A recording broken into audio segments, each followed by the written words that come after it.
प्रेमानंद जी महाराज का परिचय। श्री राधा रानी के परम भक्त और वृंदावन वाले प्रेमानंद जी महाराज को भला कौन नहीं जानता है। वे आज के समय के प्रसिद्ध संत हैं। यही कारण है कि उनके भजन और सत्संग में दूर दूर से लोग आते हैं। प्रेमानंद जी महाराज की प्रसिद्धि दूर दूर तक फैली हुई है। कहा जाता है कि भोलेनाथ ने स्वयं प्रेमानंद जी महाराज को स्वप्न में दर्शन दिए। महाराज अपने घर परिवार का त्याग करके वृंदावन आ गए। परंतु क्या आप सब जानते हैं कि प्रेमानंद जी महाराज ने क्यों साधारण जीवन का त्याग कर भक्ति का मार्ग चुना और महाराज जी सन्यासी बन गए? तो जानते हैं प्रेमानंद जी महाराज के जीवन के विषय में। प्रेमानंद जी महाराज का जन्म उत्तर प्रदेश के कानपुर शहर में 8 अप्रैल 1969 में एक ब्राह्मण परिवार में हुआ। प्रेमानंद जी महाराज के बचपन का नाम अनिरुद्ध कुमार पांडे है। इनके पिता का नाम श्री शंभू पांडे और माता का नाम श्रीमती रामा देवी है।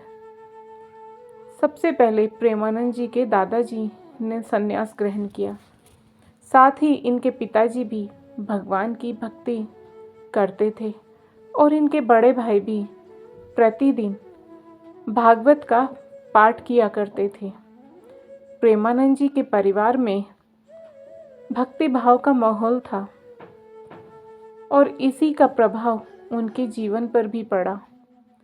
प्रेमानंद जी महाराज बताते हैं कि जब वे 5वीं कक्षा में थे तभी से गीता का पाठ शुरू कर दिया और इस तरह से धीरे धीरे उनकी रुचि आध्यात्म की ओर बढ़ने लगी।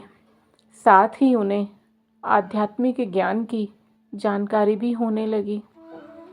जब वे 13 वर्ष के हुए तो उन्होंने ब्रह्मचारी बनने का फैसला किया और इसके बाद वे घर का त्याग कर सन्यासी बन गए। सन्यासी जीवन की शुरुआत में प्रेमानंद जी महाराज का नाम आर्यन ब्रह्मचारी रखा गया। सन्यासी जीवन में अनेक बार कई दिनों तक भूखे रहते थे। प्रेमानंद जी महाराज सन्यासी बनने के लिए घर का त्याग कर वाराणसी आ गए और यहीं अपना जीवन बिताने लगे। सन्यासी जीवन की दिनचर्या में वे गंगा में प्रतिदिन 3 बार स्नान करते थे और तुलसी घाट पर भगवान शिव और माता गंगा का ध्यान व पूजन किया करते थे। वे दिन में केवल 1 बार ही भोजन करते थे। प्रेमानंद जी महाराज जहाँ भी भिक्षा मांगने जाते वहाँ पर भोजन प्राप्ति की इच्छा से केवल 10 से 15 मिनट ही बैठते थे। यदि इतने समय में भोजन मिला तो वह उसे ग्रहण करते थे, नहीं तो सिर्फ गंगा जल पीकर ही रह जाते थे। सन्यासी जीवन की दिनचर्या में प्रेमानंद जी महाराज ने कई दिन भूखे रहकर बिताया। प्रेमानंद जी के वृंदावन पहुंचने की चमत्कारी कहानी प्रेमानंद जी महाराज जी के सन्यासी बनने के बाद वृंदावन आने की कहानी भी बड़ी ही अद्भुत और बेहद चमत्कारी है। एक दिन प्रेमानंद जी महाराज से मिलने एक अपरिचित संत आए और उन्होंने कहा, श्री हनुमत धाम विश्वविद्यालय में श्री राम शर्मा के द्वारा दिन में श्री चैतन्य लीला और रात्रि में रासलीला मंच का आयोजन किया गया है, जिसमें आप आमंत्रित हैं। पहले तो महाराज जी ने अपरिचित साधु को आने के लिए मना कर दिया, लेकिन साधु ने उनसे आयोजन में शामिल होने के लिए काफ़ी आग्रह किया। इसके बाद महाराज जी ने आमंत्रण स्वीकार कर लिया। प्रेमानंद जी महाराज जब चैतन्य लीला और रासलीला देखने गए तो उन्हें आयोजन बहुत पसंद आया।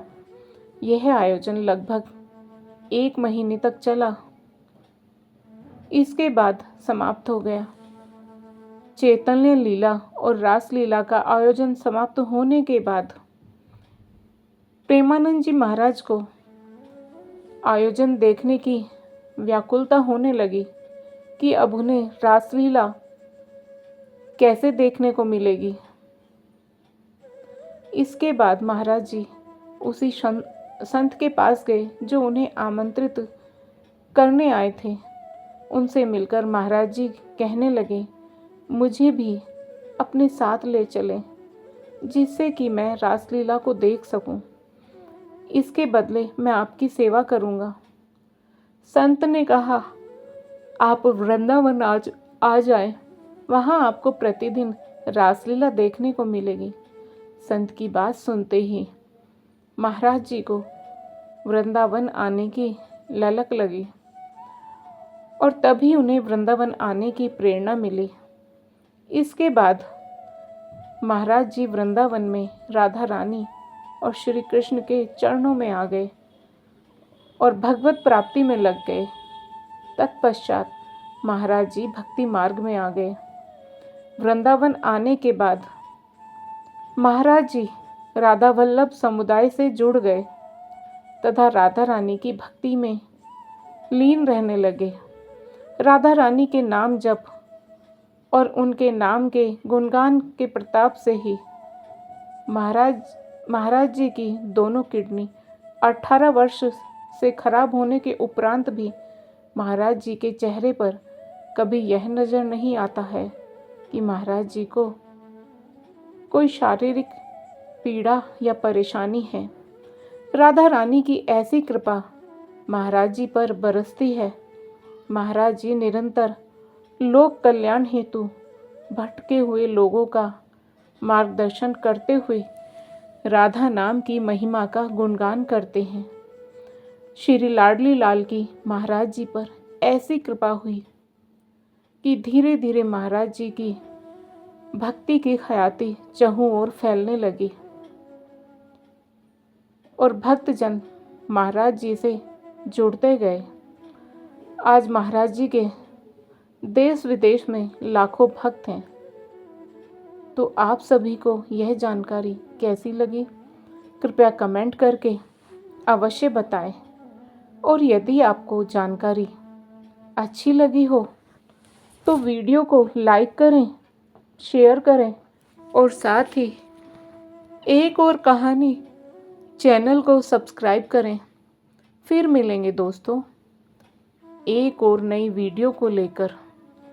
तब तक आप अपने परिवार के साथ हंसते रहिए, मुस्कुराते रहिए, खुश रहिए। राधे राधे प्यारे दोस्तों।